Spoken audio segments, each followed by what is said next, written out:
Hello and welcome to the Staying In podcast, episode 4. We are joined today by Gus Johnson, the creator of the YouTube channel Gus Johnson.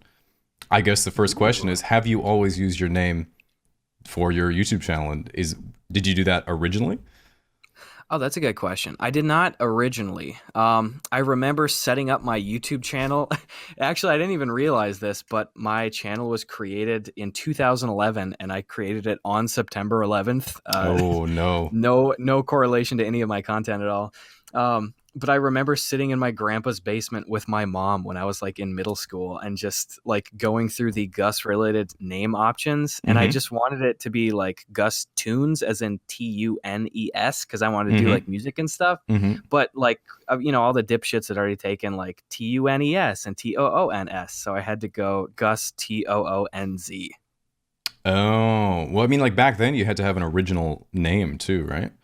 Yeah, you did. So I was just Gus Tunes for a couple of years, and I think I switched over maybe like 2 years ago to just Gus Johnson, my name. Gotcha. I mean, you can do some good branding that way. People can Yeah. recognize you. I feel like, because what I noticed that was quite interesting, because I was looking through your video history from the very beginning, and I saw that your first video came out like 6 years ago or something like that, at least on this channel. Have you ever made videos before on like other channels and stuff? Oh yeah. I mean, they're just shit though. They're just kids playing around and figuring out the internet. I used Dude, that would to get you a billion views nowadays, though. Yeah, honestly. Yeah, I just used to like spend my summer days biking around town with my buddy Joe with an old tripod and a Sony flip cam, and we just go make terrible sketches around town and put them up in middle school and laugh our asses off. That's how I got started. Damn, living the dream. I remember, like, I was saying this on another thing, but when I was in, I think, elementary school, even, that was back when they were doing, like, the cinnamon challenge and all sorts of dumb. It was like the very, at least for us, like right when YouTube was sort of a new thing, and like Niga Higa and Smosh were really big. Fred was just coming around, and like I remember, like the kind of videos we would make, like me and my friends would be, we're on top of a wardrobe and we jump off of it, and then we play it in reverse so it looks like we're jumping on top of it, and we're like doing all Yeah. this like fake parkour type shit. And like back then, that was cutting edge, but probably not anymore.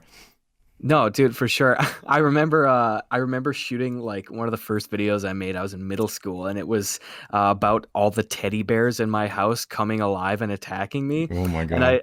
I just remember how much of a fucking genius that I thought I was when I realized, wait, I could like put the teddy bear on my back and throw him off of me and reverse the clip, and it looks like he's jumping on my back, man. I'm Spielberg over here. Oh shit, dude! This just fucking reminded me one of the first like series of videos I made. Like I was super young with this. I had this giant Easter bunny stuffed animal, and I completely forgot about it still now. But I used to take videos of me like doing these like karate moves on it on the trampoline, and then put it in slow motion on Windows Movie Maker. And I was like, wow, it looks like I'm actually I'm actually like Bruce Lee or some shit. I Yeah, gotta, man. dude, I miss that stuff, where like you still learn new things about video editing and stuff, but everything you learned used to be so exciting. Like, whoa, I figured out how to cut the frame and clone myself. Wow, this is so cool. Yeah, because I feel like back then it's pure, it's just for entertainment, doing something new and novel. And now you're like, oh shit, I hope, I hope I get viewers, dude. Mr. Beast Yeah, taking them all away, man. yeah, Because I was gonna ask you, because I thought this was really interesting. So I was gonna say I was looking at your channel and like the history of the videos that you uploaded, and some of them were like 6 years ago, and there a lot of them were really musical, like you were saying, and I thought they were really good. And I think it was something like you made maybe 15 or 20 videos or something like that, and then you stopped. And then I was like, oh, this is kind of weird, because there was like a 3-year hiatus. It was like this video was uploaded 6 years ago, and then all of a sudden the one after that was uploaded 3 years ago. Was there like were you sort of making those for fun in like high school or the end of high school or something like that, and then you took a break for school, or you just decided not to make them anymore, or what was that? What was yeah. I that? mean, that was basically it. I never was really actually trying to do YouTube. When I was kind of in middle school and high school, I'd go through stretches where I had time. Maybe I had summer break. I was between baseball or something, and I just dink around and put some stuff up there. But Mm. I never thought anything would pop off at all. And then I remember I hadn't uploaded in a long while. I went to college, and I made this just stupid video on Snapchat. It was called I threw it up on YouTube too. I called it Indiana Jones drum cover positive feedback I was just only. watching that, dude. Yeah, that nice. that was that masterpiece. That was my first, like, in my own mind, my first internet video where I just put it up there. I didn't think anything of it. And then I used to like, man, one of my favorite subreddits of all time is YouTube Haiku, 30 Yeah, second or that's less where I comedy started, stuff. man. That's where I started. Hell yeah. Like, so, I mean, somebody put it on YouTube Haiku. It might have been me for all I remember when I was a freshman in college, Hmm. and it was top link of the day. And I was like, oh my God, I've been watching this for years. Like, maybe I could make YouTube Haiku stuff. So I just kind of hit the ground running.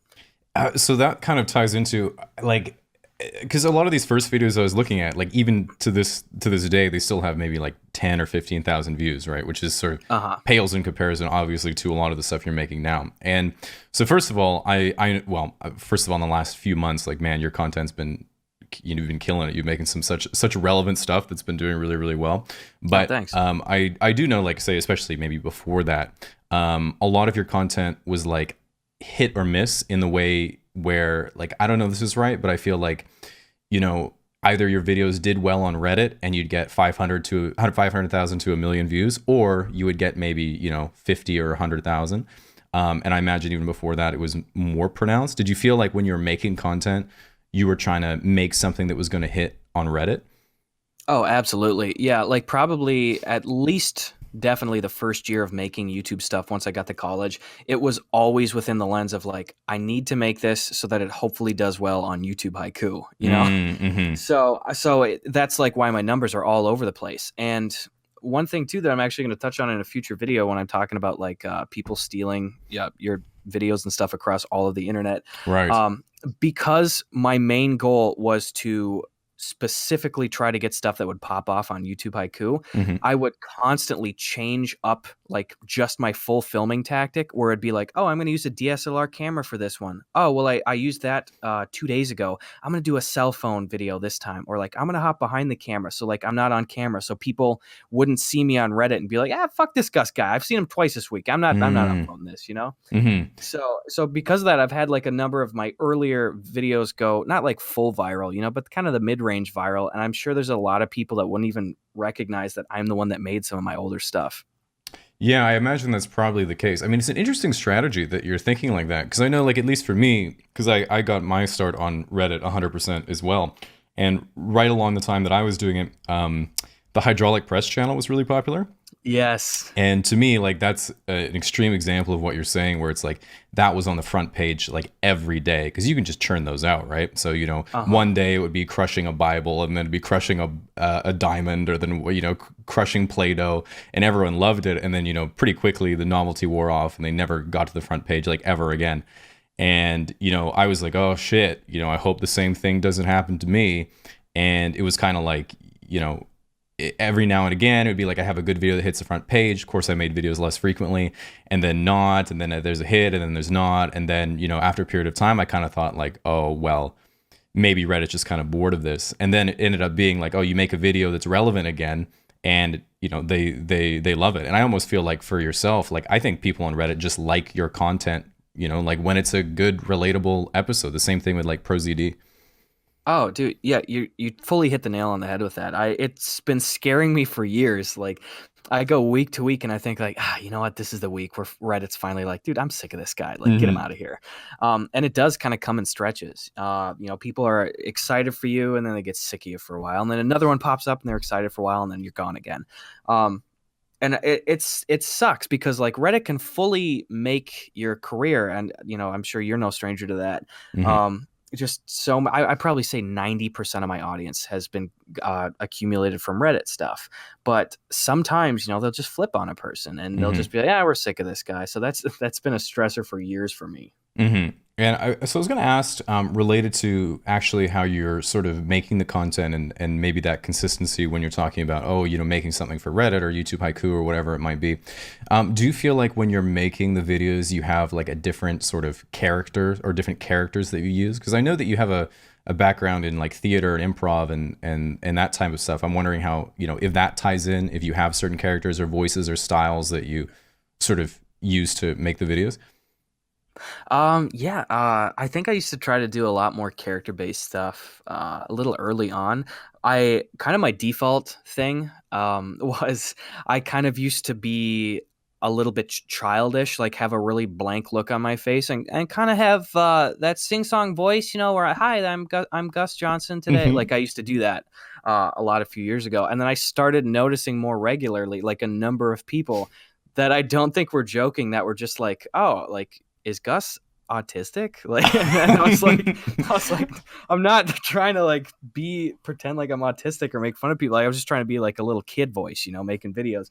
So I kind of shifted away from that. And now at this point, I think it's just like if it suits a character, I'll do it in a video. But I'm typically just saying my own voice really expressively in kind of a low budgety format. Yeah, because I was like, I think a perfect example that I was watching one earlier that I think was one of your more popular ones originally was the how to get free food at Subway.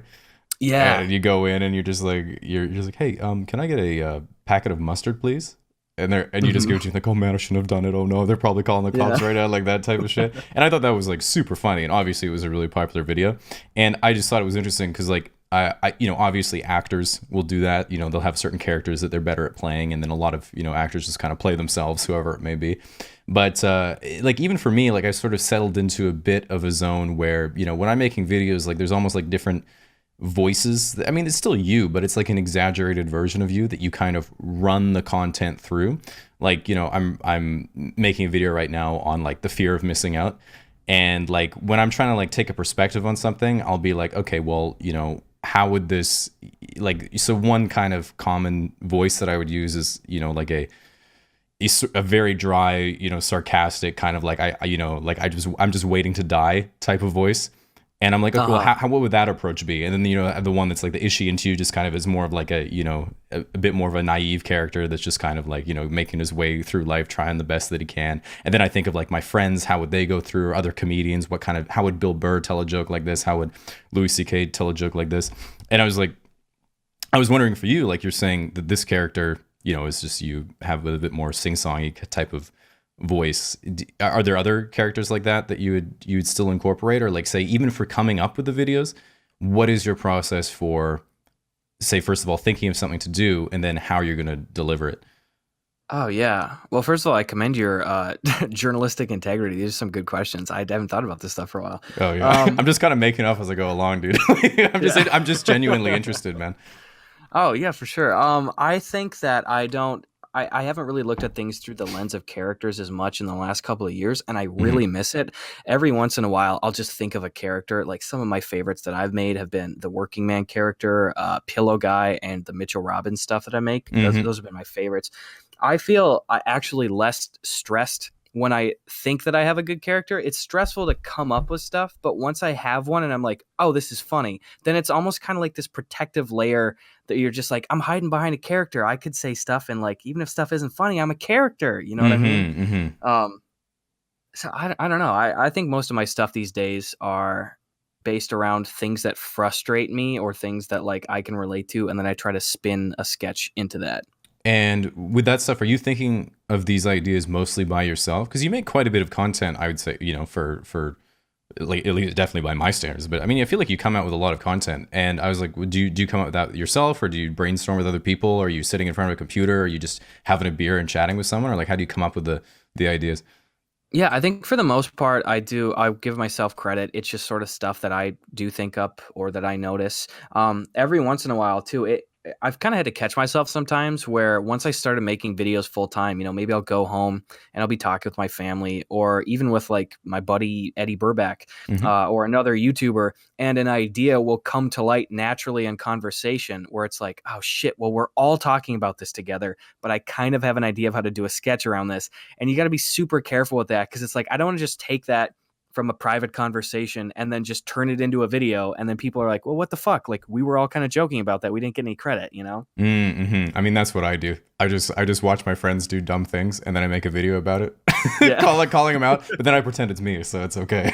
There, see, that's a good idea. But I feel like too, like you're poking fun at like are your friends full-time YouTubers that you're kind of making fun of Oh too, no, or? they're all just my friends, dude. I mean, to be honest, like when I went to VidCon last year is the first time I ever met anyone else who makes YouTube videos. That's pretty much me for the most part too. That was my first VidCon last year too. Um, yeah, but it feels weird too when it's like, oh, a bunch of YouTubers are talking, and then I'm like, oh shit, I got a sketch idea, but also Eddie kind of came up with part of that. So like I'm just so extra sensitive to like both accusing people of stealing shit and like fearing for my shit getting stolen that I really try my best to like circle back to them before I make anything and be like, hey, Eddie, like you said a really funny line. I had an idea off of that. I won't make it if you don't want me to, but how do you feel about me doing this? And pretty much every time people are just cool about it, which is nice. Yeah, I would imagine that most people would be kind of flattered if you know, use an idea. Like people are always coming to me and be like, hey, I have this great video idea. What if you do this? And then like, I almost feel bad because I'm just like, I don't think that's a very good idea. So I'm like, oh yeah, you know, could do it. You know, I could see what I could do there. And they're always like, yeah. But like, you do just like, give me a shout out. And then like, we're even, dude, we're even. Yeah. That's so funny that you say that. One of the ideas that I've been kicking it around for a while, it just takes so much time to do, is I have people all the time, like I'll go back home and I'll visit like my small town in Wisconsin, or I'll go back to my college town or whatever. And it's like, people are so friendly and supportive and nice and stuff, but all the time people just like have the dumbest shit ideas. And they're just like, hey, Gus, I got your next $1 billion idea over here. It's like, I don't know, dog, that's pretty shitty. So I want to do a supercut video where it's called like making all the terrible video suggestions I've gotten for the last 2 years. And so I've just been jotting down some of like the dumbest things that people have actually pitched me. And then I'm just going to like make them all at once into some giant mega sketch and be like, I love you guys. Thank you for the support. These ideas fucking suck. Next. I feel like I'm just imagining too, you're going to make that video and be like, okay, every single video suggestion I've ever got. And they're just all these trash suggestions. And then all those people are going to come after you and be like, whoa, dude, like I thought you were going to give me credit, dude. You took my idea. Yeah. And you're going to use it. Oh God. I hate that. It's always weird. Like, I got to be really careful too, because like publicly in videos and on Twitter and stuff, I've had a couple occasions where I've come out and accused people of being like, hey man, I really think that you took my idea or my approach to this joke before. And it's just, it's so tricky, you know, because I've done the thing too. Even recently, I put out a video 2 weeks ago where I was making fun of how the U.S. Postal Service just fucks up your packages, you know? Yep. That was a good one. I saw it. Thanks. I appreciate it. And that one did pretty well. I think it was like top of our videos and everything too. But I started seeing a number of comments come in throughout the few days after I posted it, where people were like, well, what the fuck? This is a sketch. This is in Ace Ventura. This is a gag in Ace Ventura. And I was like, God damn it. Because before I make a video, I'm so paranoid at this point. I go to YouTube and I search like every possible eventuality of the title that I can think of, like U.S. Post office parody, mail wrecking packages and stuff. And if I don't see any similar results, then I go and I make the video. But it was like Ace Ventura opening scene, and there was a gag that was kind of similar to what I was doing. I've never seen any of the Ace Ventura movies, and I don't know. You run into that corner sometimes, and it feels shitty when you're criticizing people other times of maybe taking your stuff, but then you do a thing like that. I don't know, it's weird. Well, I think it's also too like context dependent. Like in a way for that one, it's like you look at it and you're like, well, it's the same premise, but none of the gags are the same in the way where it's like, it's him fucking with a package, and yours is like, fucking with a package, but it's like none of the jokes in it are similar. I think it's like as an example, like at least in something like stand-up comedy, it happens all the time that people make, like they'll have a bit that's about the same general topic. The only time that people really are like, I don't know about that, is when you actually steal like a joke from someone else. Because I think there's a lot of premises that are just like, facts of life and like that type of stuff. I don't think anyone would be looking at your video and being like, man, he stole this from Ace Ventura. That was like, everything in the video is like kind of differently executed. It's just the same premise, And I think that's the reason why it was so upvoted. Like no one's looking at it and being like, this is actually Ace Ventura. So someone has like an encyclopedia that just like, because I mean, people think of the same thing all the time. It's like the execution and the timing of it, what makes it what it is. So I don't think that's really worth. Don't worry about it, dude. Don't worry about it, dude. Again, too, I think anybody that does YouTube, they get into that habit sometimes of like, you could just blindly scroll past 50 positive comments and be like, oh, that's nothing. And then one guy's like, hey, I didn't like this, or this is from Ace Ventura. And you're like, oh man, what the hell, man? Which is just stupid. But yeah, I don't know. It wasn't a ton of people, but it was enough to notice. And I always feel so stupid when I don't research fully like that. But hey, I didn't steal it knowingly. Oops. Yeah, exactly. And I don't think it's too big. Do you find that like those occasional negative comments like get you? Like I just want to say as a quick side note, like the thing that annoys me the most, I don't mind when I make a video and I'm happy with it and I release it and there's like, X number of dislikes and some people are just like, I didn't really enjoy this one that much. Like to me, I'm like, okay, that's fine. I don't mind that. The ones that I hate are when someone says like, it's the type of shit where it's just like, well, you know what? I was enjoying the video until this one joke that you said that I am going to interpret as a statement. So it's just like, that has offended me. Or like, this joke wasn't even funny and they like didn't even get the joke, like that type of shit. And like those ones annoy me where it's just like someone who just kind of watched the video, didn't understand it or took the wrong perspective or thinks you said something that you didn't and then decides that they're going to comment as well. Like, oh, man. Oh yeah, dude. Eddie and I gripe about this on our podcast, the Gus and Eddie podcast. Plug. Nice. Get them, dude. Check it out. Got them. Boom. Ching. We say that like, yeah, genuinely, it doesn't bug me if people, even if they're like, "Fuck you, Gus, this is so unfunny," like it doesn't even register on my radar. But if it's a comment that is, even if it's something that's supportive, but it's just so inaccurate, that will bug the shit out of us. Like. We talked about an example like a month ago where I had a video that I think was like top on our videos on Reddit, and like the third parent comment was super supportive and kind and stuff, where it's just like, hey man, it's so great to see Gus like making it out of kind of his past. I know that he was really big on Vine, and then he's really been popping off on YouTube. And I was like, I never fucking did Vine at all. Like he was being so nice to me, but it's like, I didn't fucking do Vine. And then someone else came in and was just like, oh, I didn't know that Gus was on Vine. I'd never heard that. And then the same parent guy came in and was just like, yeah, actually his first video he uploaded was TV for sale and it really took off on YouTube. I was like, I've been doing YouTube for 2 years. What the hell? It's just the inaccuracies bug me, which is just so stupid, but I don't know. Man, fucking YouTubers. We don't need them. Dude, we don't need people on YouTube to watch our videos. We should just get no views. That's how it should be. Yeah, that would show. Let's just have other YouTubers watch our stuff. We're just going to hold conventions where we get together at VidCon and show each other our videos and then never release them online. I'm cool with that.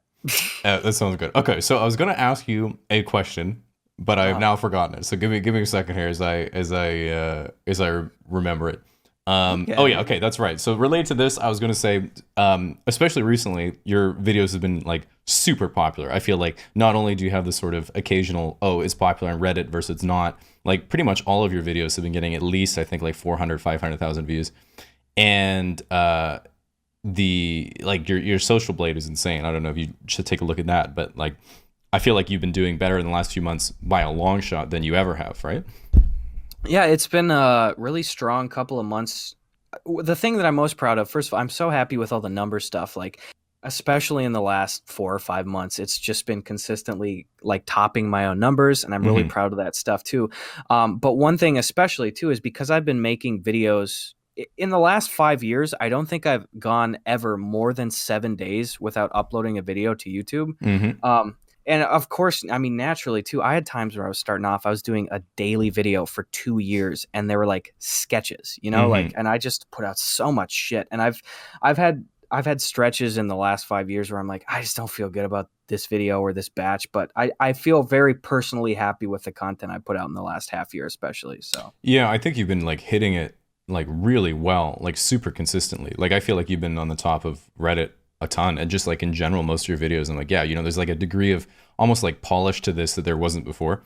And I was going to ask, like, do you feel like with the type of stuff you're doing, because I'm kind of imagining the sort of natural progression to it, and I know you're doing a few things with like Comedy Central and that type of stuff, but do you ever sort of come up with ideas and sort of think, because I feel like right now your execution, your ideas are great, and it's like, well, I could really do this other thing that's a bit more ambitious if I just had a bit more, say, like time and money and resources, rather than just being kind of like a guy and a camera making a skit.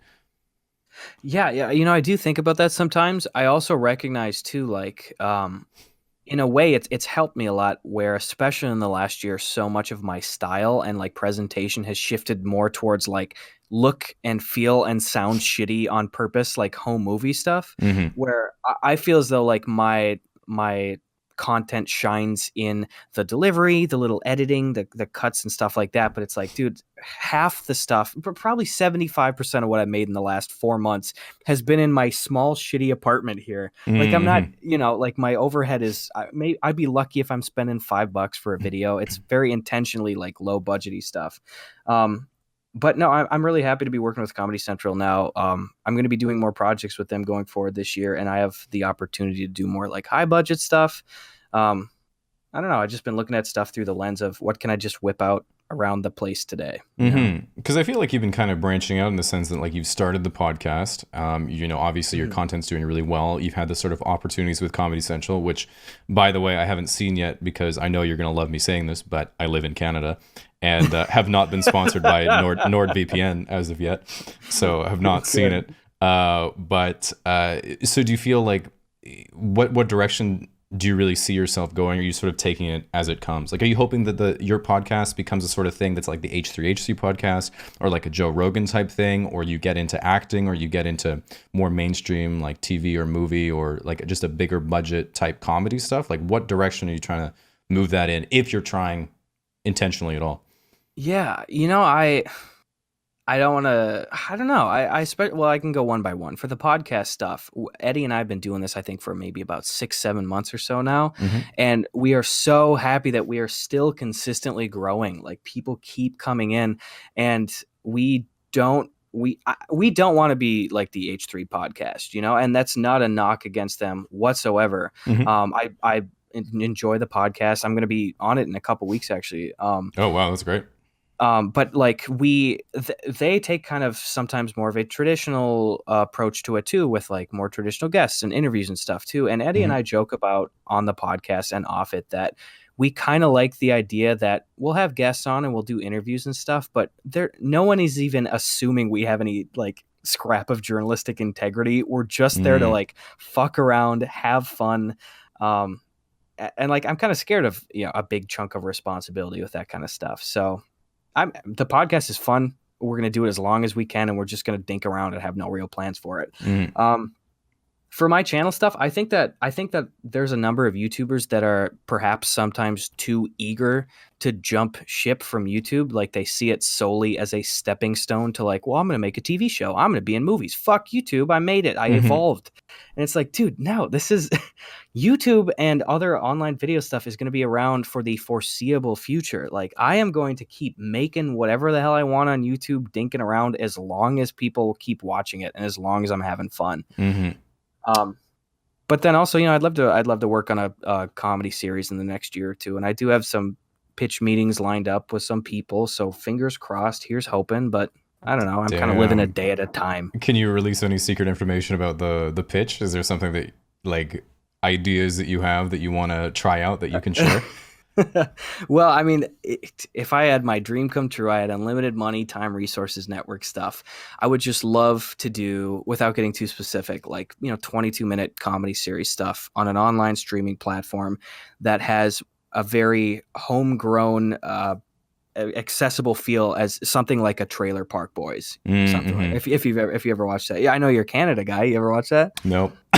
No, dude, I gotta say, so I'm so behind on like all sorts of TV. Like, everyone all the time is just like, hey, Jamie, like, what do you think of the new episode of Game of Thrones? And I'm like, haven't seen Game of Thrones. Yeah. And they're like, oh man, this reminds me of that episode on Friends. And it's like, I haven't seen Friends. It's just every single show. I'm specifically right there with you on both those shows, though, too. Like, damn. See, that's why you can make the boat. That's why you can make the original content. This is because you can't copy anything because you never see anything else. Well, that's the thing too. Is like, sometimes I can count on probably one hand the times that I've made a video where people are like, "Oh, dude, that's from this show" or whatever. But I have that shit sometimes too, where it's just like, dude, I haven't seen Friends. Like, I have seen maybe 2 Disney animated movies. Like, I've missed huge cultural chunks. Ooh, so like, have you seen WALL-E? I have seen WALL-E. That's the one that matters. See, I dig into the Pixar stuff, but if like you're talking like the classics, like the Aladdin, the Lion King, like stuff like that, like I just haven't seen those old. I recommend Dumbo. That's what I would say if you've seen that one. Okay, I got to see it now because now it's topical again. Yeah. It is. Yeah, I forgot about that. I'm not going to see that one. Just watch the old one. Yeah, good move. So with, say, your podcast, just briefly, I was just kind of curious, and you wanted to have it more, more of a homegrown type of casual feel. Is that like how would you compare that to, like, say, the official podcast? Would you say like not quite that casual, or at least I feel like the bit that I've seen is that you usually at least have a sort of topic or two that you're going on with Eddie or the guests, right? Yeah. Because I did the official podcast too, I think like 3 months ago. And I like the approach to it.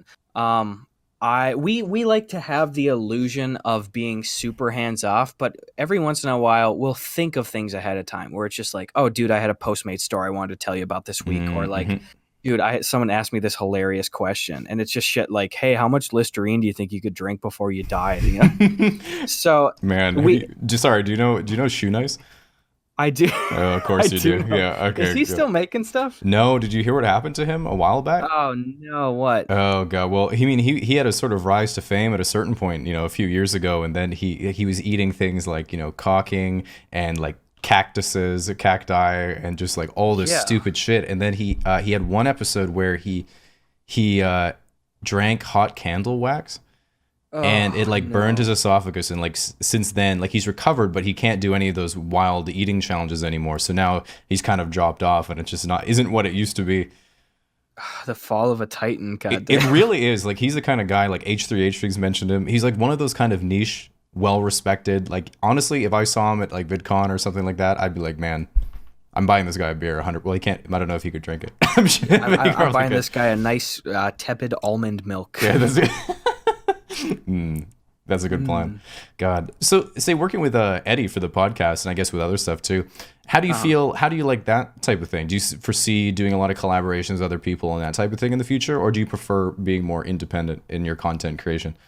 Yeah, I love working with people, and I think especially people like Eddie or my brother Sven Johnson, who also has his own YouTube channel. Like, I love the ability to like bounce stuff off of each other, and it's so rewarding when you get somebody that's got that quick like give and take like that. So the podcast is great because we can just dink around, and it's not just me like just saying whatever's off the top of my head on the podcast. It's like, hey, Eddie, let's fuck around. Let's talk about bears and stuff like that, Exactly. Talk about bears. Yeah. I do. I mean, I love collab stuff too. It's so weird as YouTubers going to collab with other people and seeing like just every little bit of their process that I'm sure that you don't even think about, and you're just like, oh, they use that camera, like, oh, they mic it this way, like, oh, they do their intros like that. It's so interesting seeing everybody's process. I'm always open to it, and it's very interesting. Is there anything like that you've picked up, or like any of those technical things that you're like, oh shit, I wish I knew a bit more about this, or oh, this is a good little technique I'm going to add to my type of thing, especially with such a homegrown type videos? Well, the biggest thing too is like I almost feel intimidated sometimes when I go to people that seem like they really have their shit together more with their like sound and camera setup stuff too. Because I acknowledge that it's funnier in a way that I'm doing a lot of things lower def, but I also come into times where I'm like, I really wish that I knew how to mic this scene well, because I would fuck it up if I tried it myself, Yeah, exactly. Well, I feel like you look at guys like Casey Neistat, or like Binging with Babbage too, who has like a background in film, and it's like you look how well done their videos are, like the level of polish, and you're just kind of like, for them it's at this point like second nature to make content like that. But for everyone else, it's like, oh, I can barely handle my, phone that has a broken lens on the back to, half-ass some piece of footage. But at the same time, there's also content creators, like say grade A under A, like even me to some extent. And then like someone like You Suck at Cooking. And it's like You Suck at Cooking still films with an iPhone. And grade A under A just use MS Paint. And it's like, it's really the content that I think is what carries it. It's unfortunate when I feel you have a creative idea that you want to execute, but you don't have the technical know-how. But as long as that's not the ambition, then I think you're set. Oh, absolutely, too. And like you say, too, technological limitations should be the smallest problem if you're trying to go do YouTube shit. Like, I had a number of bigger videos pop off where I was using my old like Samsung Galaxy S3 that I'd hit the stop recording button and it would freeze the phone for 15 minutes, so I'd have to shut it, like just set it down and walk away. And Mhm. there's like I have some of my earlier more viral videos that were on that phone, and I had to use the flash, and it's the kind of situation where you can see all the dust particles floating by, and there's a bunch of blue Yeah, dead pixels, and the sound is only in one left ear, and it's just like, it doesn't matter, it was funny, and that's why it worked. Like, exactly. That's limit what yourself. that's what mattered. I mean, like I have to say, like when I first started making videos and I lived at home, it's like sometimes I'd be like trying to record like a few sentences or a paragraph, and like I keep fucking it up because I'm like reading from a script and I keep screwing up the delivery or it's not good, or so I keep recording it, and sometimes I'll get like a really good one, and then at the time like my mom would like knock on the door, and because my microphone was so shit, it would just pick her up, and I was like, oh, Mom, you're ruining my YouTube video. The Reddit people aren't gonna upvote it. But you know, things have changed, dude. Things have changed. Times have changed. Circumstances Hell have yeah. changed. Look at us now. We're pros now, big league Oh boys. my god. Shit. Man. I just fuck. I had a great question, and then I started talking about myself, and I forgot it. Fuck. I do that daily. I do Yeah. it hourly. Happens a lot, dude. Happens a lot. It's kind of unfortunate. Um. Oh, that's right. I was gonna say I was talking about working with Eddie Burke or Eddie Burback and that type of stuff.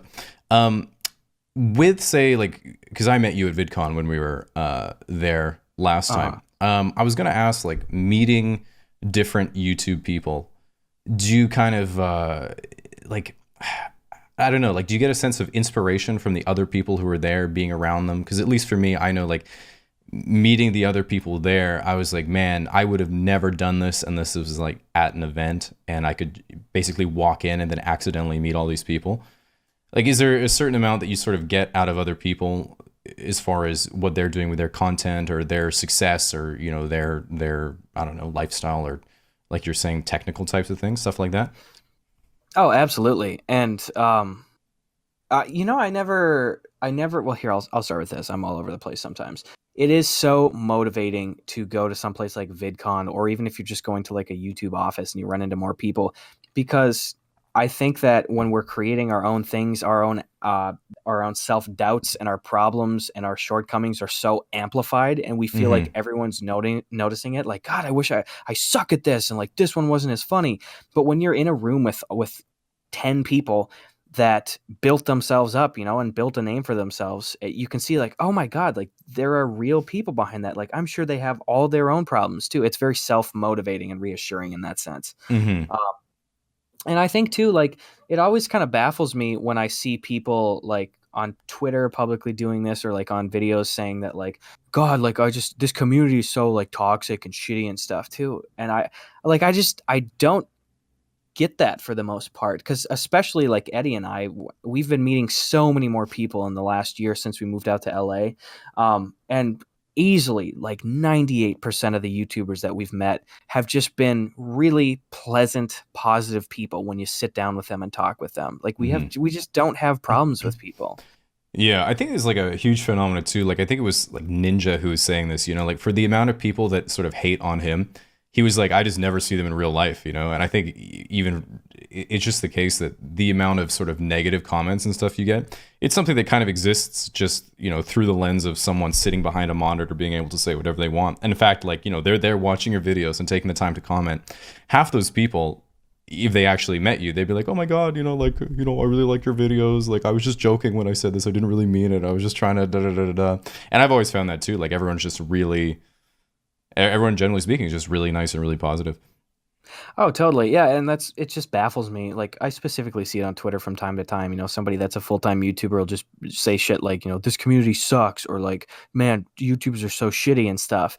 And it makes me feel bad for their experience, because I just say like, oh shoot, what experiences have you had with people? Like, who are you meeting? Like, Eddie and I are meeting dozens and dozens of new people, and everyone is nice to us. Like, Mm-hmm.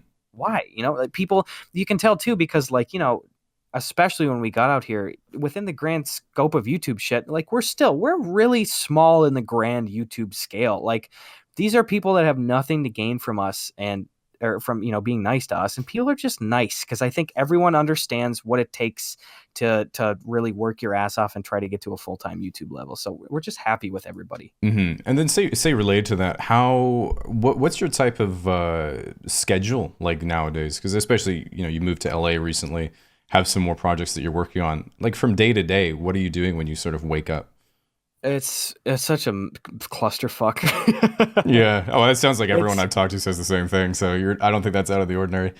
it's a mess, and I never want to try to like disingenuously sell myself as something that I'm not. Like I have days where I am working my ass off. I get up early, I'm motivated, I'm having 10 phone calls, I'm sending emails, and then the next day maybe I wake up at 10:30 because I was drinking beer and playing Simpsons Hit and Run till 4 in the morning, and Mm. and I don't do shit that day, and I hate myself, and it's a doldrum day. Maybe my video dropped off, or I don't feel as proud about posting something, and like I wish that I had more regularity more than anything. And, ironically too, it was such a struggle for me to get out of college and get out of that routine and stuff. And I was just so rejecting to that lifestyle.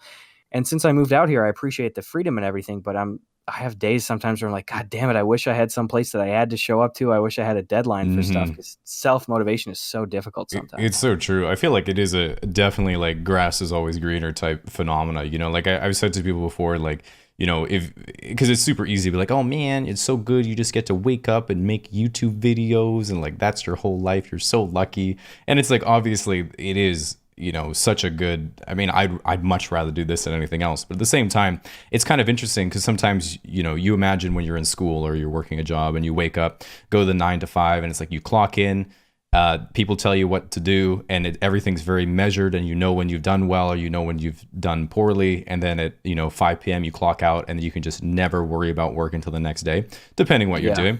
Whereas, like I say to people, like I can make my own schedule, but I'm also always working, in the sense that if I decide to go do something, I can probably do it at any time that I wanted, but I'm gonna have to make up that time elsewhere. And if I have a shitty month or a shitty year, it's entirely my fault because of Oh, how. totally. Mhm, mhm. And it's like with what we do too, it's different for each person, each YouTuber, each genre and stuff. Like you can't really truly step away. And a lot of that thought is self-imposed. Like, man, I just can't take a break. But it's so shitty. Like you're trying to put out regular content and you just can't help but get sucked in. Like, oh, if is this video popping off on Twitter? Like, what are people saying about this new thing? Like, well, I got to track it on Reddit for the next week and all this Mhm. stuff. It's hard to just be like, put down everything, step away, come back, and like, now I'm working again. You're kind of always subtly working to some extent. It's true. It's like what part for you do you get the most sort of satisfaction from? Is it like getting a lot of views, say getting like making more money,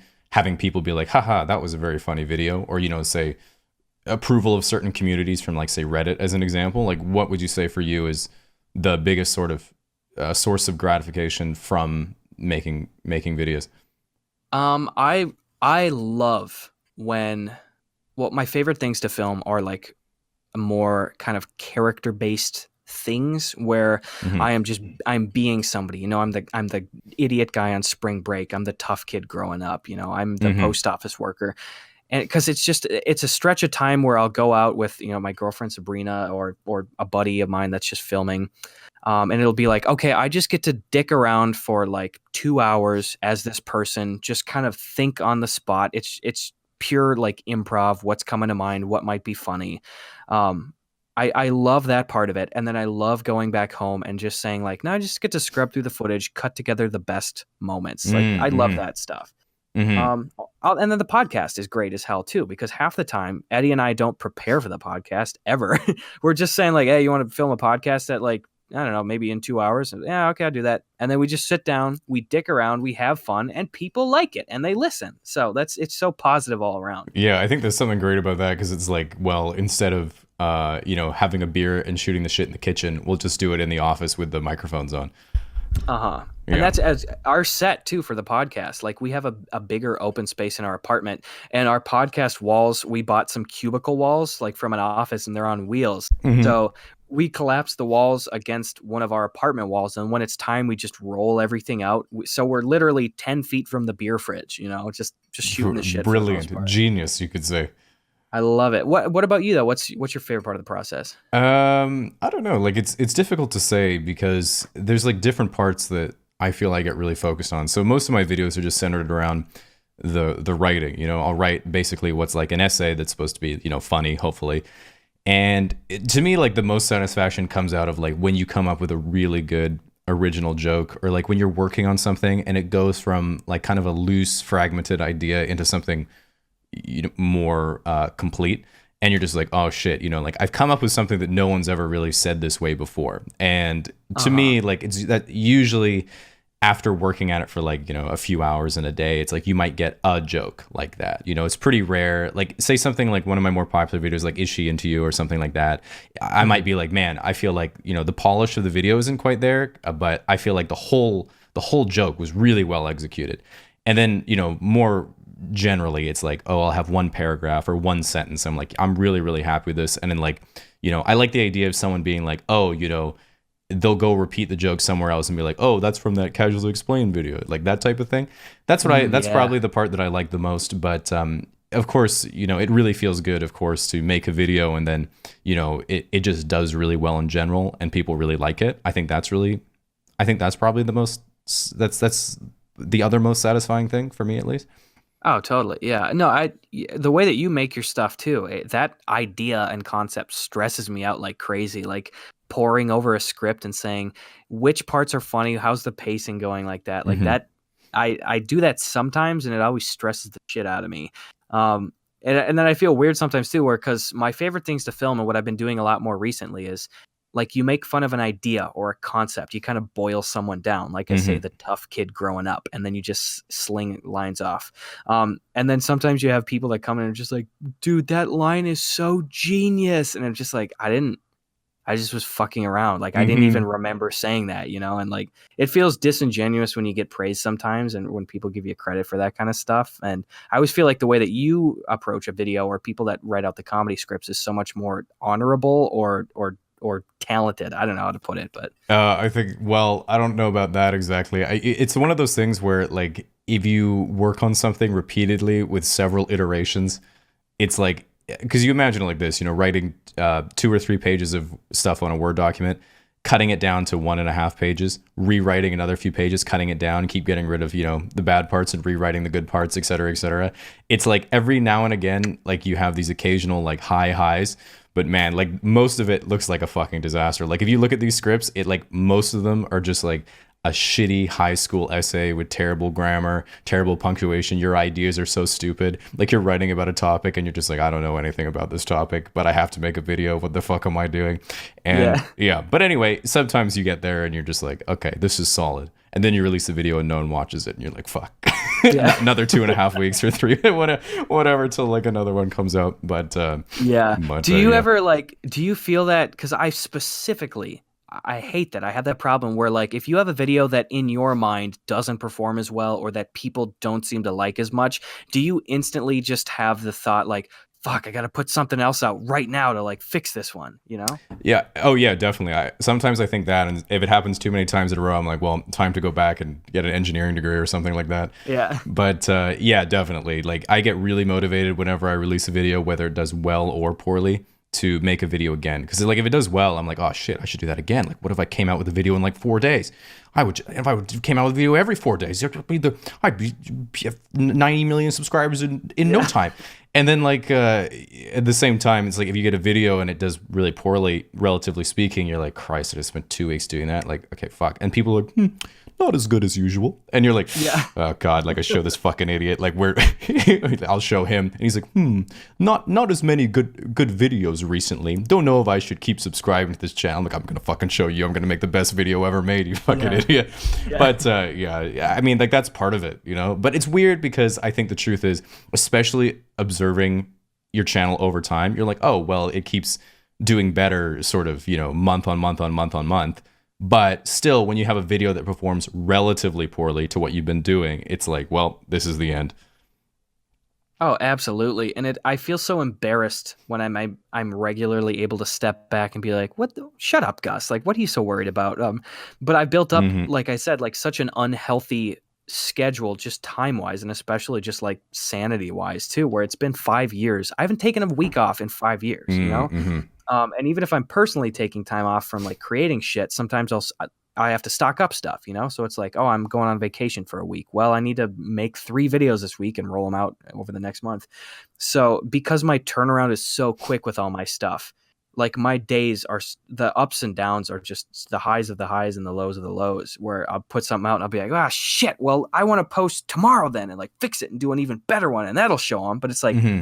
no one cares. No one's being like, oh, I've got my finger over this unsubscribe button here, Gus. Like, you better Yeah. hit me with some good shit as quick as possible. Well, I don't that yeah, I think the same thing, and it's like I find it quite interesting because like I look at certain content creators and I find it almost inspiring, like someone like ProZD and like Critical, like in the way where, like say ProZD, like he makes one funny 30-second relatable little sketch, and then he just has like 20 Asian food reviews yeah. that no one watches, like, well, way fewer people watch. And then like someone like Critical, like talking to him, I was like, oh, well, like how long does it take you to make a video? How much do you plan them? And he was like, plan, and then just, laughed and was like, oh, most of my videos I make in 2 hours the day of. And I'm like, Yeah. fuck, dude. Like, and he just like doesn't seem to give a shit. I was like, oh, your social blades. When I was on the podcast, his podcast, I was like, man, you've been doing really well the last 6 months. Like, how has that affected you? And he's like, oh, have I? I haven't really looked. And I was like, man, like he just, I mean, also he seems, kind of depressed, but like at the same time, it's just like, man, like I wish I could take that aspect from both of them, where like someone like ProZD is just kind of like, I'm gonna put out the videos that I want to make because I really give a shit about like this anime and the food reviews, and then I'm gonna make something funny that I give a shit about, and then I'm just gonna go about my day. And like, I don't know if this is true, but he just seems a little bit more relaxed about the content and just taking things as they come. And I don't know, like at least for me, and it sounds like for you, it's much more like, okay, shit, like I really care about how people receive the content. And if I make something that's good, I'm like, okay, shit, I gotta, remember what I did and try to replicate, figure out what it is I did right. And if people don't like it, I'm like, okay, what did I do wrong? And I, you kind of take it personally and want to just stay in and make it right. Oh, totally. Yeah. With somebody like ProZD too, it pretty much, at least from what I've seen, like all of his videos are just at his house too. Like, for all we know, maybe he's in just like full Zen mode, just like, this is funny. Like maybe his stressors are super low, because whenever he makes one of those short videos, typically they're under a minute if it's the comedy shit. And they always pop off. And then it's so weird where he'll be like, episode 605, like tasting Japanese ramen. So you look at his upload stuff and it'll be like 5 million views, 1 million views, 10,000 views. Exactly. Yeah. Where like his ramen videos or stuff, like there's nothing wrong with that. Clearly some people like it, but the balls on that guy, those are such So algorithm true. poison. You know what I mean? Though, like, it just really like, is. hey, front page, 2 million views. All right, well, here's a 20-minute video where I play a board game next. God, it's so true. I mean, like, I have so much respect to him for that, Me because he's too, just like, well, I yeah. don't give a fuck. I wanted to do a board game review. Like, that's super cool. I find it reassuring because it's like, even when you see like 5 or 6 videos in a row that get like no viewers, you're like, oh, he always bounces back when he comes up with something that people are used to watching. Uh-huh. Yeah, so I find that reassuring at least, because I always feel like, oh shit, this video's got this many views, and the next one gets like 90% as many views, and the next one gets 80%, and then 70%, and you're like, man, this is it. This is I finally, yeah. I feel so stupid. I get into the doom and gloom mode so often with that kind of shit. But Mhm. have you ever had like a video of yours like fully inexplicably tank though? Like not even that people hate it, but it's just like YouTube fucked up, didn't show anybody? No, I've had that on Facebook, but I've never had that on YouTube exactly. Have you had that experience? Absolutely. And maybe I just notice it more again because I post so frequently, and like I have such a, like in a month, if I'm putting up 8 to 10 videos, I'm able to see if there's an outlier statistically. Right. And that it's happened a handful of times to me. I think it's happened to a lot of people too, but I had one recently where it was my one big commentary video for the month, and it's my favorite commentary video I ever made. I shot it with Eddie, and we made fun of this old Blockbuster training video. And I thought it was so funny, and everybody that saw it, like I got the most positive comments. The like ratio was fantastic. Like it was just, everyone that saw it absolutely loved it. But for some reason, it was right in the pocket of like a really good stretch for me. And when I uploaded it that day, YouTube just fully shit the bed on it, like for days. Like you can see too with the new Creator Studio beta stuff behind the scenes. After like the 36-hour mark, it had received I think it said it was 45% lower than all of my other videos at that same after the 36-hour mark. Like So, of my last 10 videos, it was 45% lower. so like you would say that's just an anomaly is what Yeah, you'd it's say, yeah. it's site-wide stuff, and it was really reassuring. I was able to look at a couple of the other regular sketch uploader guys and even a few of the commentary people too, and you can publicly see their numbers and stuff and be like, oh, they Hmm. uploaded yesterday, what's that video at? Oh, that one didn't perform as well, just kind of logging it away to reference with your own data. But Right. yeah, it was that same day, like a number of people, YouTube fucked up, they wrecked the subscription tab for that day. It didn't show up on people's homepages, like they just weren't notified, and that just sucks. So, like, as a bit of a tangent, though, related to, say, those types of videos that are more like commentary videos, and we were just talking earlier how, you've done a little bit more of those types of things. Like, you did one on PETA, but that was more of a joke. But you've, in the past, made videos that are just kind of like calling people out on shit, that you think's important. Is there, so what's sort of the story behind starting doing that? Do you feel like, I mean, obviously you see it and you want to call it out, but has part of that come from having a more prominent platform, or is it just content that you think you'd like to say and that people would want to watch or need to know about? What's the approach with that? Well, it's a number of reasons. The first one that I really did, I think, was like last August or September. I did a big piece on how mobile game companies are the shittiest sponsors on all of YouTube. Mm. And I was just tearing down like how when I say shitty, I just mean when they come in and they tell you what they want or what they need. It's so unbearably like unrealistic with all of their requirements. Like, oh, you need to show like this enormous chunk of footage. Like you have to pretend like someone just came upon you when you were playing the game and pretend it's not an ad and stuff. Where like it's God. so out of the format of any other ad. And that's not knocking anybody that's done mobile game stuff too, but it's the companies I was shitting on. So I did that initially. Sorry, were you going to say something? No, I was just gonna agree with you. Like, I just find it bizarre when advertisers have demands that are like, okay, we want you to do this, and you're like, well, everyone who watches these videos is gonna think this is really stupid, and they're like, no, they're not, and you're like, yeah, like who makes the fucking videos? Like, what? I was like, what am I gonna do? Am I gonna just like be at my desk complaining about Chris Brown or something and be like, oh, I'm sorry, I didn't see you there, guys. Here's 45 seconds of Age of whatever the fuck robots, Oh, like Christ. it's so unrealistic. Yeah, I mean, have you had good experiences with sponsors too? Absolutely. That's probably one of my least favorite parts of my job, and I've been very fortunate now in the last month especially. Like I've found somebody that full time now has taken over the negotiation, the figuring out all the detail stuff behind the scenes, because it sucks more than anything. And sponsor stuff, sometimes direct companies, most of the time middleman companies that are facilitating deals are just some greedy motherfucking assholes that take advantage of people like complete crazy. Like, I know which that is unfortunate. I know that you may have a little bit of a background with certain multi-channel networks that we have the same background with. Yep. Is that right? Yeah, Have any good experiences with those guys, Gus?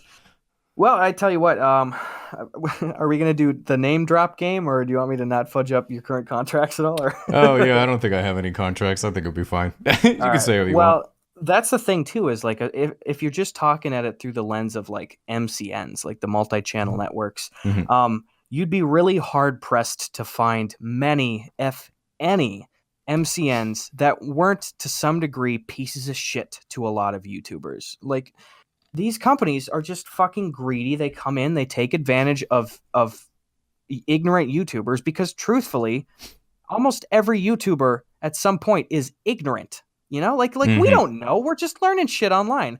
And so they come in, they say, hey, we're going to help you out. How'd you like access to a royalty-free music library and all this content support? But we'll take 40% of your ads every month, and little kid Gus coming out of high school goes, oh, gee, I'm part of an MCN. Wow. Studio 71. That's Rhett and Link's MCN. I could be on the same team as Rhett and Link. Wow. And like everybody does it. Like they stumble into these contracts and they just get fucked over by these companies. I have to say, like, half of my conversations at VidCon with some of the animation YouTubers, they were kind of like, oh yeah, I've been part of this MCN and they haven't really done much to, for me, but like I know I'm supposed to be part of one. And I just think it's like a strange, like, at least us having gone through it to some degree, like unless people are coming to you and like, unless it's like a oh, fuck yeah, this sounds like a great idea, because they're proposing something that sounds, really good, then it should definitely be a no. Like, I think the thing that's unfortunate is so many people fall into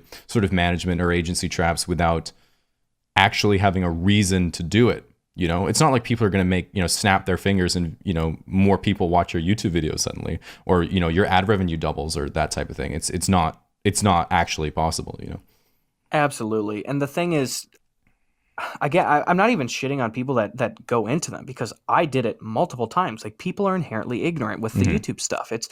But I can't think of any situation where somebody coming up on YouTube would benefit from signing on to an MCN. You don't need their stupid, shitty, royalty-free music library.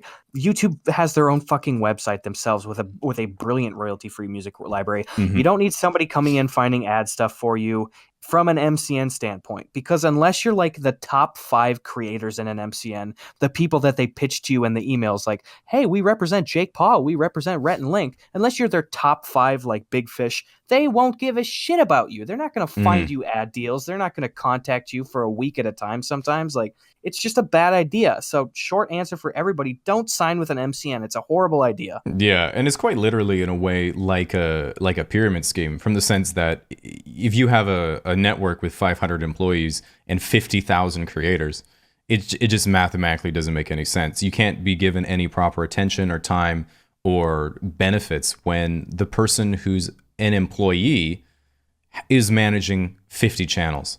It's like, what possible resources can you be getting because what, you're never going to be pitched as an individual. You'll be pitched as like a bundle, like here, like you're being treated as a commodity rather than an individual creator.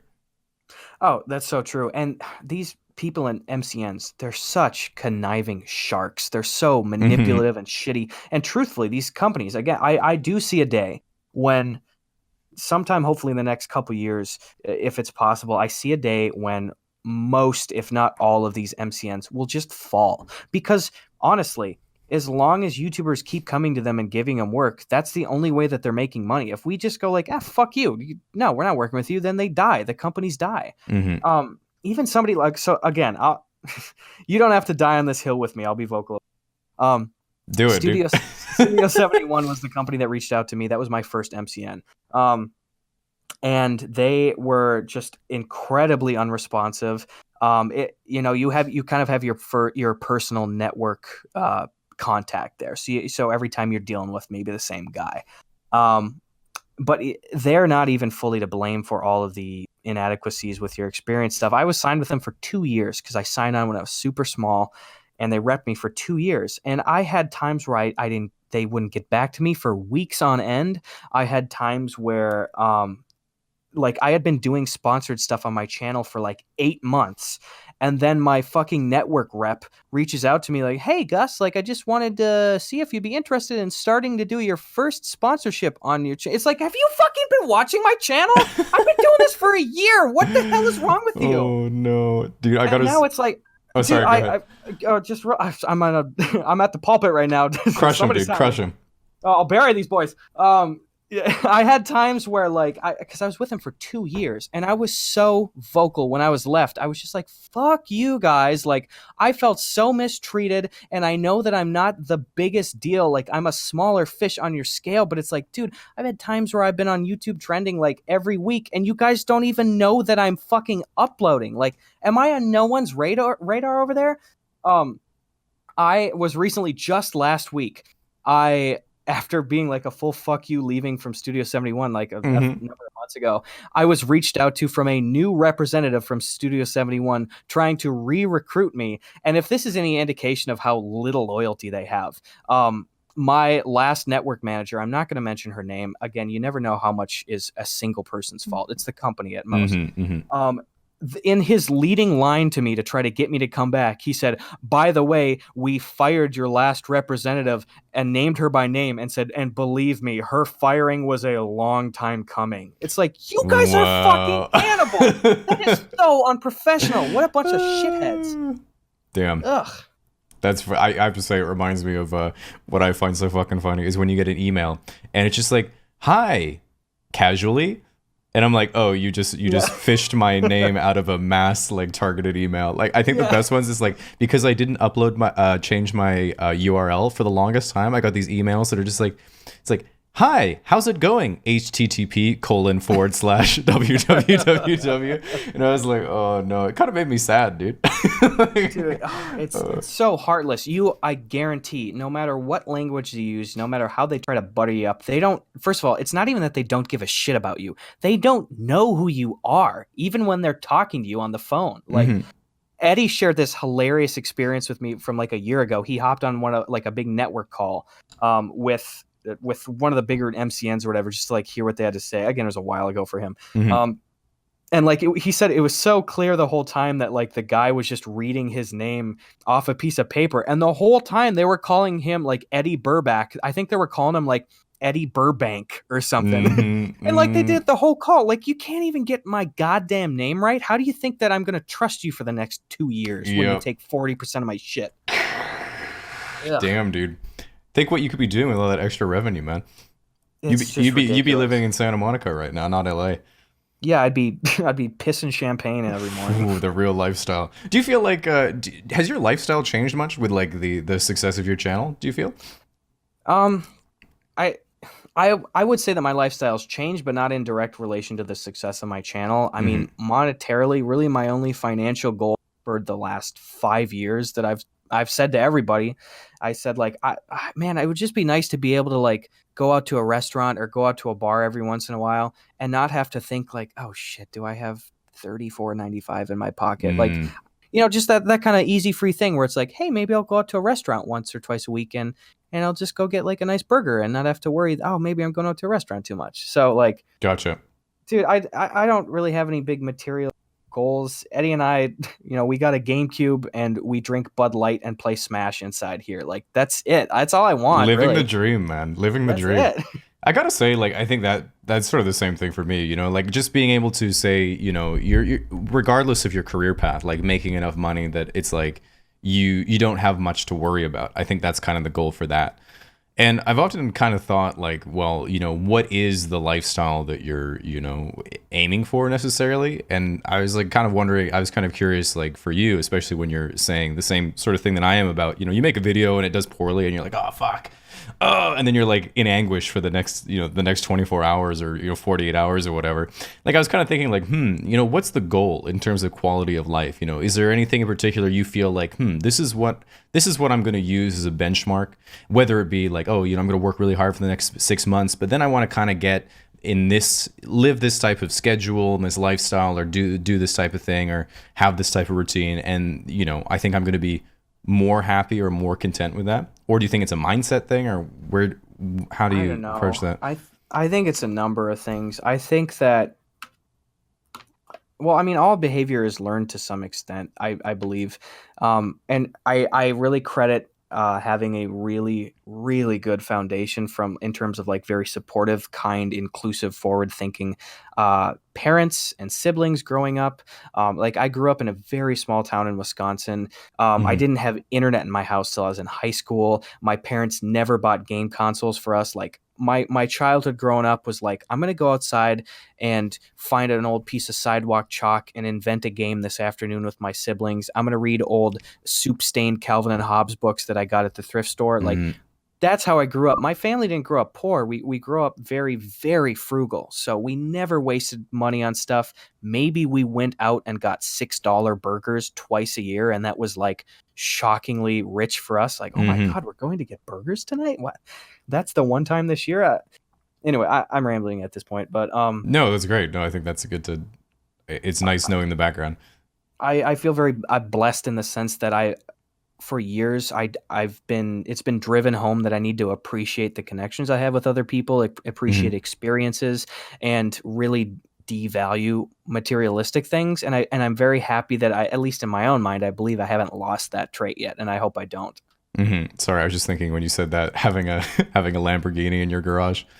Dude, I can't imagine. That's such a specific thing for YouTubers too. It's like Hmm.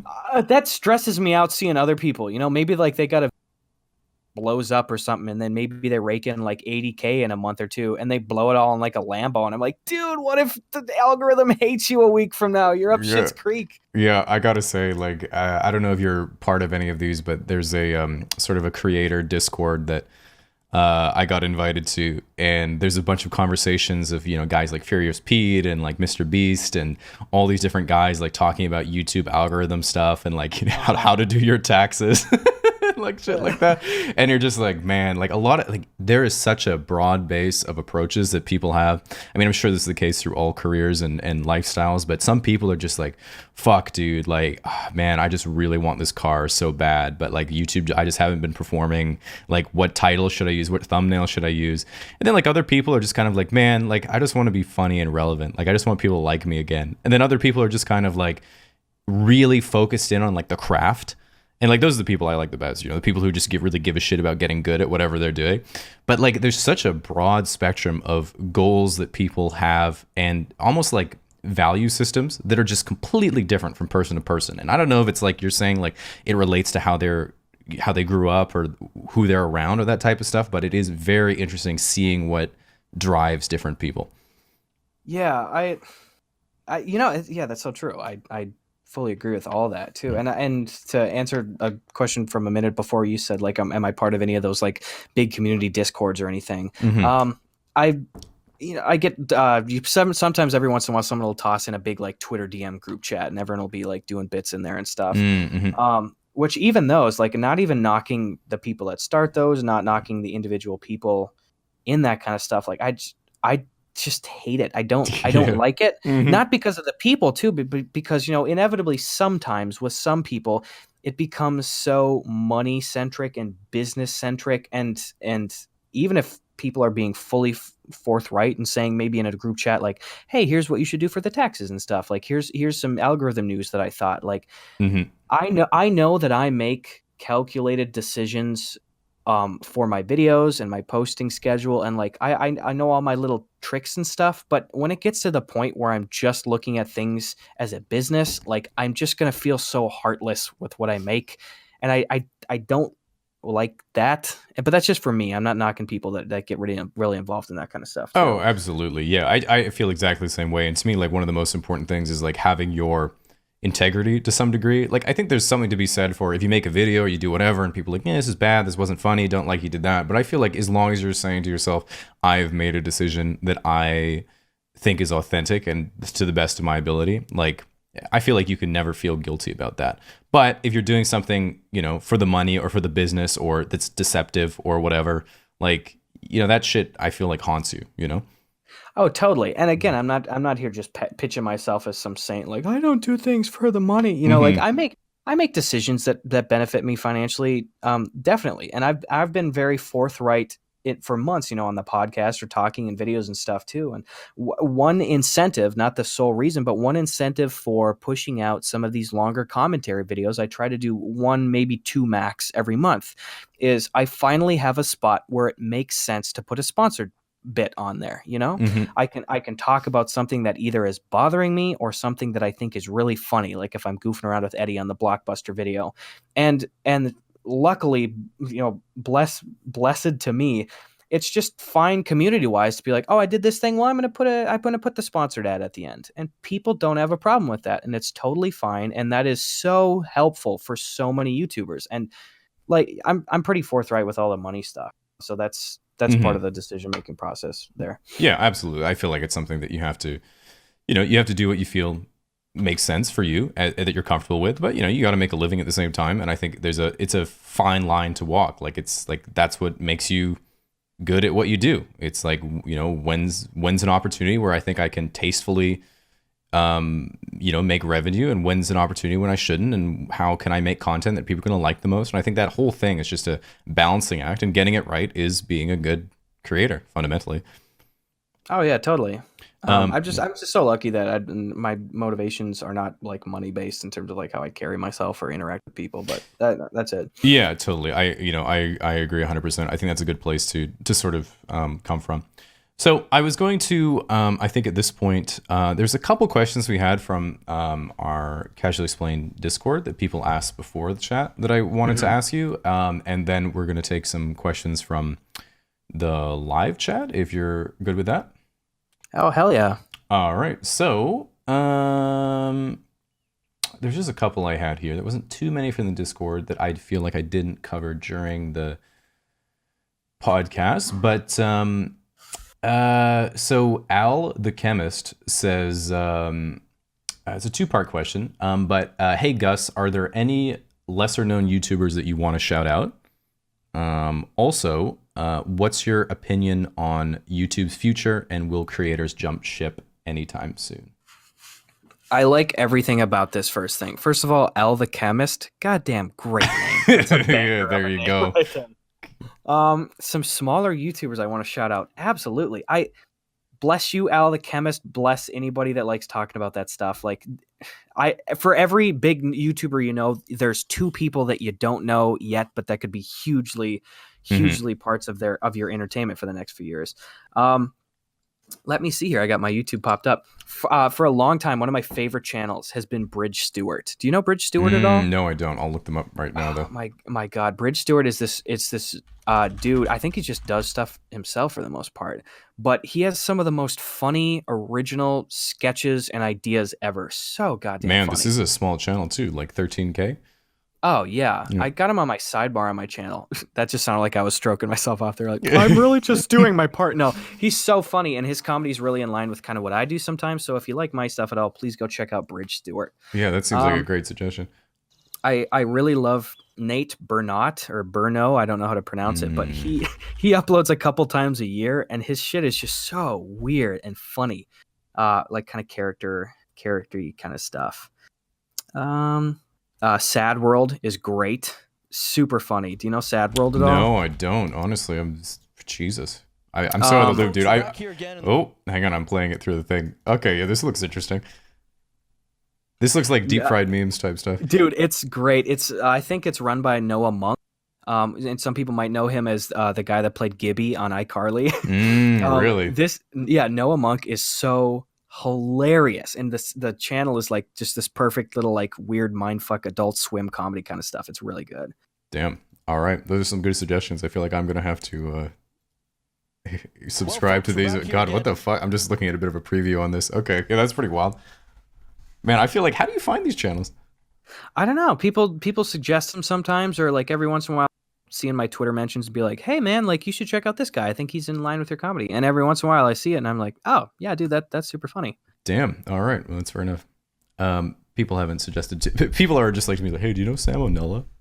And I'm like, yeah, who that is Sam O'Nella. Oh, he's basically, we make pretty similar content, but he has sort of like history videos that are, kind of satirical and, like MS Paint drawn type stuff.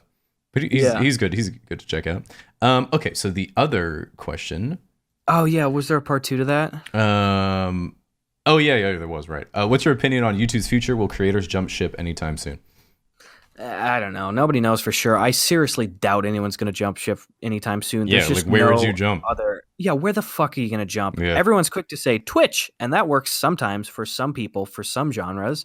But there's just, it's goddamn Google, people. Like, where am I going to go? Vimeo Pornhub, and make 2 dude. cents a year? Pornhub, there you go. Yep. That's it. Yep. Got him. But yeah, where's the collaboration? Yeah, I got to say, like, that's the thing. People are always really eager to talk mad shit about YouTube, but it's one of those things where the fundamentals of YouTube are just so rock solid that a lot of the stuff, it's like, like there's these big advertisement scandals or, that type of stuff, and we have to pull monetization, and that stuff's really bad. But like, there are millions of views for certain creators. There's at least you're making money. Like, there's nowhere you could go and even dream of making a living anywhere else. Plus, there's a lot of stuff that YouTube does that's just rock solid. Like you make good content and people see it consistently. You have subscribers. The analytics are really good. Search feature is really good. I think that's underrated. Like having a Google integrated search system into YouTube, you can find content that you want to find so fast. And just having that pre-existing library, and it's just I can't imagine anyone competing with it in the remote future. So as much as people like to talk shit, and you'd hope that YouTube gets their act together and fixes the stuff that's glaringly wrong. Like, can't complain, really. Oh, absolutely. And it's so popular, and people aren't complaining about YouTube because it's popular to do so. Like, most of the time it's genuinely like what the fuck, YouTube, fix this. This is a big problem. But most of the time, like, YouTube does the right stuff as a company and as features and shit, at least to our knowledge. I don't know. It's fine. Yeah, I feel like they get there eventually. They have some pretty dumb shit. Like, do you remember like YouTube Rewind? But also like, have you seen? Do you remember in like YouTube Heroes was the thing? Oh yeah, what a joke. I don't get. I feel like every month or two, like, their PR people come out and they're just like, "Hey, look at this decision we made," and it's just like, are you people living under a goddamn rock? Like, who made this decision? God, yeah. Well, there was even beyond that. Like, for a while, I was thinking about doing like, oh, maybe I'll do a face reveal. Maybe I'll make some content real life. That's sort of like videos that you might make or ProZD might make. And one of the videos that I was thinking of doing was like taking the YouTube Creator Academy in order to learn how to make videos. Because, like, I don't know if you've ever taken those, but they're just they're just like, when you're uploading a video, make sure the file size does not exceed the maximum allowable file size. If this is the case, it will let you know that the file is too big. And then you're like, okay. And it's like, congratulations, you've completed lesson 1. And you're like, oh, shit. Dude, I'm almost there, dude. I'm 10 steps away from being PewDiePie. That's a funny idea. Yeah, it's not bad, dude. To take that. Yeah, dude, I got a ton, dude. We can talk about this off podcast, dude. I have tons of great ideas, dude. Where's that collab? Yeah. Well, when I'm on your podcast, we can go make some videos, dude. Absolutely, come on down here, Canadian lad. Damn, wild. Going to the big city, making my LA dream come true.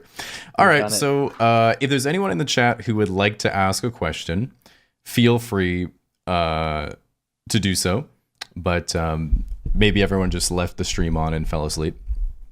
So, oh shoot, it's good ASMR though. I'll tell you that. Yeah, I gotta say, a lot of people say that. So at least we have that going for us. Thank God. All right. Well, also, I don't know if you have the chat open right now, but if there's anything that you see, you can feel free to answer it. But I'll scan through. Oh yeah, let me pop it open. I was afraid it would tank my internet, but it's been pretty smooth so far. Yeah, I think it's been going fine. Are you just casually explained on Twitch? I am, yeah. Hey. I am so, like... I'm hearing myself. I gotta mute.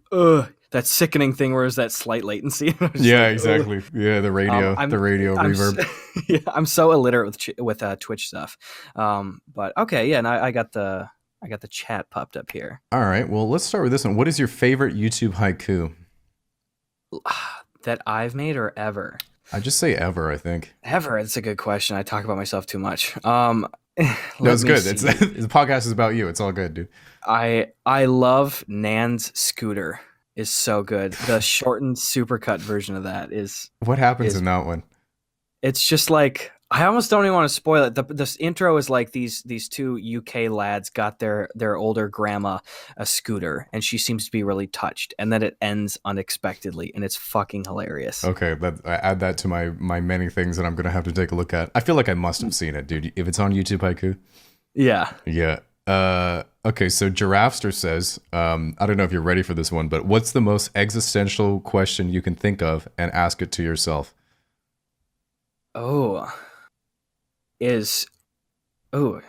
That hurts. Is if I died tomorrow, how many people would remember me in 10 years and how many people would care about me in 10 years? Does that prey on your conscience? Well, I mean, it used to a lot more. I think when I was growing up, especially, one of my biggest fears was the fear of being forgotten, and I didn't really know exactly what the definition of that was in my own mind, but just the idea that, like, hey Gus, you're gonna maybe die a week from now, and then in 20 years, who even knew that you existed? You know, like, that freaked me out. Like, did my life here mean nothing? I know that I still don't mean nothing. I'm a statistic on the earth, but like, I don't know. It gets in your head. That used to kind of freak me out when I was younger, but I'm better. I feel like that stems from, like, you know, your mom forgetting about you in the grocery store, and then you go on a field trip and, like, you go there on the school bus, and then the bus goes back to school without you on it, and then, like, it just, as you grow up, you're like, man, what if I just get left behind by everyone? Absolutely. Yeah. Yeah, I don't know. That's interesting. I think a lot of people are think about that, like the sort of legacy that you leave behind. I think that's like a pretty relevant motivator for a lot of people. It's a motivator, and it can be damaging too. I think it's about finding a balance between that. I feel like one trick you could do is just live forever. See, I've been trying. It's been Yeah. going extremely well for 23 years too, I might add. It's pretty respectable. Have you heard about those people like taking blood transfusions from young people and it's supposed to increase your longevity? Or is that a vampire? Is that what they're called? Yeah, I think something like that. You have to extract it manually. Yeah. Yeah. You just coat it on your skin and then absorb it through osmosis. All right. Let's see. What other questions do we have? I got a little tiny one here that's a very common one, but it's a quick one from a Tom Mitch 3000 says, who do you main in Smash? Oh, the perfect question. Yeah. The perfect question. My short list of 3 is probably Samus, and I like Meta Knight a lot. Jesus Christ, Gus. Hey, come on, that side B, man. It's debilitating. Do you also play with a Wiimote and a nunchuck? Hey, just the nunchuck, asshole. You have the best mobility, but you can't attack back. That's true. Yeah, I like Samus. I like Meta Knight. I like Toon Link. That's a stylish choice. I respect that one. Yeah, that's not too bad. Yep. I'm very good. Is that an ultimate or melee? Or a brawler or anything? That's an ultimate. I just recently both got goodish at Smash Bros. And actually started liking it because I felt like ever since I was in kindergarten, I didn't know what the hell I was doing. People wanted to play Smash. I was like, fuck you guys. I'm just button mashing for 2 hours and I lose every game. I don't get it. I hate it. Yep. But now you're finally getting the hang of it? I just accidentally got the hang of it for no reason. Dude, it's such a good fun. game, man. It's so good. So deep, dude. So deep. I play Ganon, who's the best character. Okay. Yep, just so you know. Now I know. All right, let me see. Did you ever think that you would move far away from home while you were growing up? I thought I wanted to. When I was super young, you know, everyone thinks when you're super young and you're just a kid, they're like, oh, I'm just going to live with my parents. Like, why would I move out? Like, you guys are the bomb, you know? Hopefully you thought your parents were the bomb. Hold up. What age are we talking about? I'm talking about like 4, you know? Oh, yeah, very true, Maybe. very true. And then into like junior high and freshman year of college. But no, I always knew that I wanted to do something with like acting or movies or YouTube or something like that. So I assumed I would probably be going to California for a while. Jesus. And then here you are. Well, there you are. Here I am, boys. I'm in my undies sipping rosé. I made it. That's really what the A-list celebrities do too. So you're pretty fucking set. Thank God. Damn. I wish that were me. Instead, here I am in Canada. Come on down. We got lots of space in the main room. You can sleep on one of the podcast slabs. Nah, dude. If we're not sharing a bed, why am I That's even a good coming point. down, dude? I don't go anywhere anymore unless I share beds. If I'm not in between Eddie Burback and Gus Johnson, then why am I in LA? All right, let's see. I think we've just about done it, Mr. Gus, Mr. Johnson. Okay. This is an interesting question though. What are some differences you see between new and old YouTubers from Jazzy Spinal Fusion? And I feel like in terms of the content they make, and then also like them as people, if you've met them. I'm just adding that bit on myself. Now, when you say new and old YouTubers, do you mean older in age or like new and old in response to like I think when their channel was uploaded. made. Yeah, exactly. I think, you take like your Nigahigas, your Smosh, or that type of stuff, your maybe even Philip DeFranco, and compare that to say like your new school type channels. I have noticed sometimes, not most of the time even, but sometimes with some channels that have been along for a long time, if they've maybe evolved to the more company stage, or it's just some guy or group of people that's been doing it for a while. Sometimes I notice that people seem a little burned out on the process. That spark and that fun isn't there as much anymore. Milestones don't really mean a lot to these kind of people, and I don't blame them at all. You know, it's sometimes it's hard if you had something that popped off for you 10 years ago and it's still doing well, maybe you still don't want to do it, but that's what's working for you, you know? So I don't know. Do you ever like consider for yourself, like if there was a certain point where your viewership started to drop off or you lost interest in doing what you're doing, what you would try to transition towards? Well, I would absolutely like if YouTube wasn't fun anymore, I would absolutely stop doing it. Like Hmm. I don't see that happening in a while. And again, I'm not just trying to be some like artist here. We're like, oh, my integrity. Like I only do it because it's fun, you know. But if it's like 5 years from now and I don't have fun with it and I feel like I'm just phoning it in, like I'd stop. I'd try something else. Hmm. Um, Is there anything like that you have as like a hobby or interest that kind of fills any of that niche for you? in terms of like creative stuff, I don't know. I like music stuff on the side. I don't really publish anything anywhere, so I've always enjoyed that. Is that like by yourself, or do you have a group of people you make music with? I used to religiously make music with my childhood best friend Joe Dumas, who has produced a number of like stuff that I've put out publicly, and like Joe's a fucking musical genius. I have so much fun doing stuff with him, and I just haven't been as close to him in the last couple of years, just because Mm, physically we've been apart so much. But gotcha. I would love to do that again more. You know, make a little studio album. Could you ever imagine doing something like say what Joji or Filthy Frank or Bo Burnham has done, like the transition into like musical theater or music in general or making a movie? I would definitely be more interested in doing more of a Bo Burnham route. Hmm. I can't say that I would pull a Joji because not knocking it at all. Joji's shit is so good, you know, but Hmm. who he is as a person publicly portrayed is so different than, you know, a few years ago as the Filthy Frank stuff.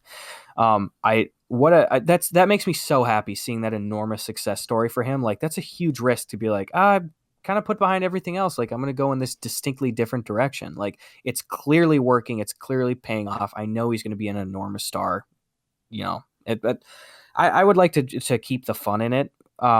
In terms of like the lightheartedness. And I think that Bo's trajectory seems more in line with what I'd love to be doing in the future. Yeah, I think it's a very like almost inspirational pathway that he's sort of gone down as far as transitioning from YouTube to a mainstream sort of thing from years past.